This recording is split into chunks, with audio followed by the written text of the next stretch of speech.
શ્રી ચૌધરીએ આક્રોશ શબ્દ પ્રહાર કરતા કહ્યું, આ ચૂંટણીમાં સભ્યોને મેન્ડેટ માટે કહેવામાં આવી રહ્યું છે, પરંતુ વાસ્તવિક ઉદ્દેશ ડિરેક્ટરને બાંધી રાખવાનો છે, એટલે કે મેન્ડેટ એટલે સીધો ભ્રષ્ટાચાર કરવાનો માર્ગ બની રહ્યો છે. તેમણે ઉમેર્યું કે કોઈ પણ ઉમેદવારને બિનહરીફ ન થવા દેવામાં આવશે. અમે દરેક પ્રયાસ કરીશું કે ચૂંટણી પારદર્શી રહે અને સભ્યોની સાચી ઈચ્છાનું સન્માન થાય. એક મહત્વપૂર્ણ વાતમાં ધારાસભ્યએ કહ્યું કે જો સુમૂલ ડેરીનો કોઈ અનુભવી અને લાયક ઉમેદવાર ઊભો હોય પરંતુ તેને મેન્ડેટ ન મળે તો અમે તેમની સાથે ઊભા રહીશું અને જરૂરી ટેકો આપીશું. સુમૂલ ડેરી જે ગુજરાતની સૌથી મોટી સહકારી ડેરીઓમાંની એક છે, ત્યાં આગામી દિવસોમાં સંચાલક મંડળની ચૂંટણી યોજાવાની છે.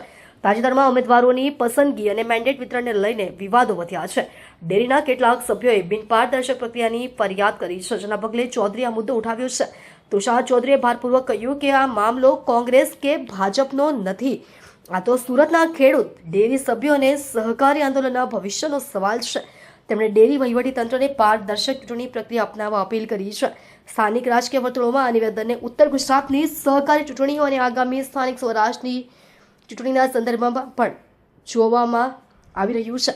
સુમૂલ ડેરીના સૂત્રોએ કોઈ તાત્કાલિક પ્રતિક્રિયા આપી નથી, પરંતુ બિનસત્તાવાર વાતચીતમાં તેમણે જણાવ્યું કે ચૂંટણી નિયમો અનુસાર જ યોજાશે અને તમામ ઉમેદવારોને ન્યાયી તક મળશે. જો કે ચૌધરીના આક્ષેપોએ ડેરી સભ્યોમાં નવી ચર્ચાને જન્મ આપ્યો છે. સુમૂલ ડેરી એક સહકારી સંસ્થા છે અને તાપી અને સુરત જિલ્લાના પશુપાલકો દ્વારા અથાગ પરિશ્રમ કરીને જે દૂધ સુમૂલ ડેરીને પહોંચાડવામાં આવે છે એના થકી આ સંસ્થા ચાલે છે. એટલે આ કોઈ રાજકીય પાર્ટીની સંસ્થા નથી અને દૂધ ભરનાર પશુપાલક છે એ કોઈ ચોક્કસ રાજકીય વિચારધારાવાળા નથી. વિવિધ વિચારધારાવાળા લોકો પશુપાલન કરીને ગુજરાન કરતા હોય છે અને લોકો દૂધ ભરતા હોય છે.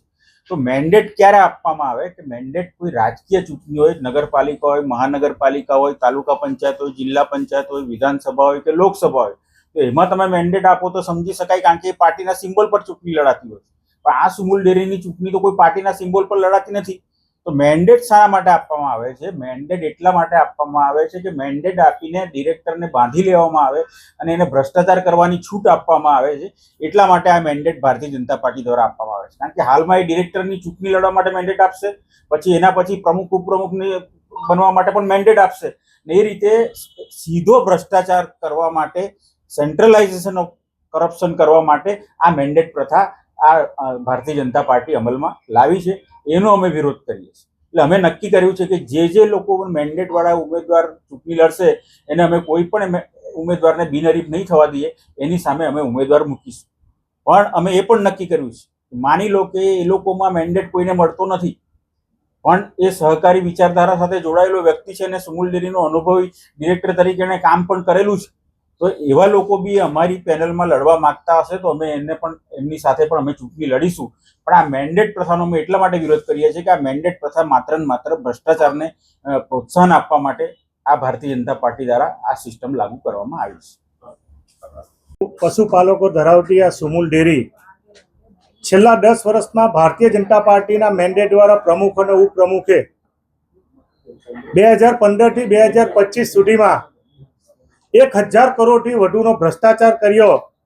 એ બાબતની ફરિયાદો સ્થાનિક પશુપાલકો હોય, મંત્રી સાથે સંકળાયેલા મંત્રીના પ્રમુખો હોય અને કોંગ્રેસ પક્ષ અને અમારા જેવા સહકારી અને ખેડૂતોની સાથે સંકળાયેલા લોકોએ વારંવાર રાજ્ય સરકાર હોય, સહકાર વિભાગ હોય, આ તમામને ફરિયાદ કર્યા પછી રાજ્ય સરકારે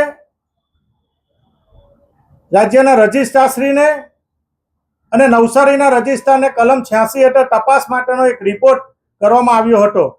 આ 1000 પાનાના રિપોર્ટમાં જે ભ્રષ્ટાચારના મુખ્ય મુદ્દાઓ હતા કે લગભગ 25 કરોડથી વધુની જે પશુપાલકો માટેની જે લોન હતી એ લોનના મંત્રીના મુદત વીતી બાકીદાર બન્યા પછી આજે પણ એ વસૂલાત કરવામાં આવી નથી. દવાની બાબતમાં, પશુના દવાની બાબતમાં પણ મોટા પ્રમાણમાં કૌભાંડો કરવામાં આવ્યા. 5 કરોડ 4.5 કરોડની આસપાસની રકમ માંડવી ખાતે સરકારી સિંગવાઈ જમીન માટેનું જે માંગણી હતી આજે પણ મળી નથી ને એનો ઉદ્ઘાટનનો 4 કરોડ ને 40 લાખ રૂપિયાનો ખર્ચ કરી દેવામાં આવ્યો.